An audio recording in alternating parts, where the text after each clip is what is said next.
12,53,000 रुपए। जी हाँ, पूरे 12,53,000। इतने पैसों में लोग दुकान खोल लेते हैं, घर बना लेते हैं। लेकिन यहाँ तो एक सड़क बनी जो भी सिर्फ 3 महीने में नाली में तब्दील हो गई।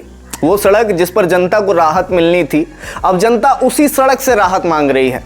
और ठेकेदार साहब का काम ऐसा कि समझ नहीं आता कि सड़क में गड्ढे ढूंढे या गड्ढों के बीच सड़क। तो नमस्कार, मैं हूं मनुमणि तिवारी और आप देख रहे हैं बोले तो बवाल। और हमारे आज के बोले तो बवाल के इस एपिसोड में हम बात करने वाले हैं आपके अपने आसपास की ऐसी ही एक सड़क के बारे में। इस सड़क पर चलिए, मगर संभल कर चलिए, क्योंकि ये सड़क नहीं, कीचड़ और गड्ढों का महाकुंभ है। जी हाँ, हसदेव क्षेत्र के बिजुरी सब एरिया में वेलकम गेट से लेकर टावर डोला तिराहा तक 12,53,000 रुपए की लागत से गड्ढों की मरम्मत हुई थी। बड़ी उम्मीद थी कि अब गाड़ियां फर्राटा भरेंगी, लोग चैन की सांसें लेंगे, मगर हुआ क्या?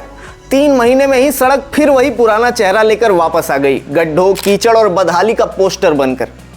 ठेकेदार साहब ने ऐसा काम किया कि अब लोग मजाक में कहते हैं कि भाई ये सड़क नहीं, ठेकेदार की नीयत का आईना है। बारिश की कुछ बूंदें गिरी और सड़क फिर से अपने असली स्वरूप यानी नाली में तब्दील हो गई। अब हालात ये हैं कि पैदल चलना मतलब कीचड़, पानी और गड्ढों के बीच हर्डल रेस, और गाड़ी चलाना मतलब गड्ढों के बीच ऑन रोड ऑफ रोडिंग करना।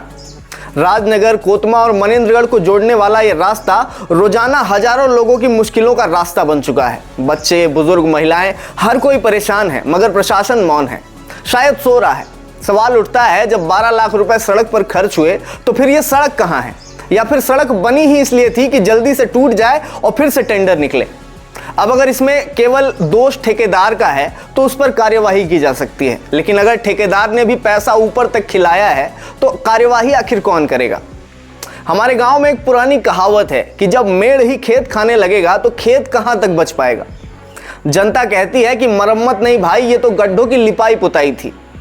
अब तो लोग कहने लगे हैं कि सड़क पर चलना है तो नाव लेकर चलो, लेकिन इन बेचारों को कौन समझाए कि उम्मीदों पर फिरे हुए पानी पर ख्याली नाव तो चला लोगे मेरे भाई, लेकिन दलाली के दलदल की कीचड़ से कैसे पार करोगे?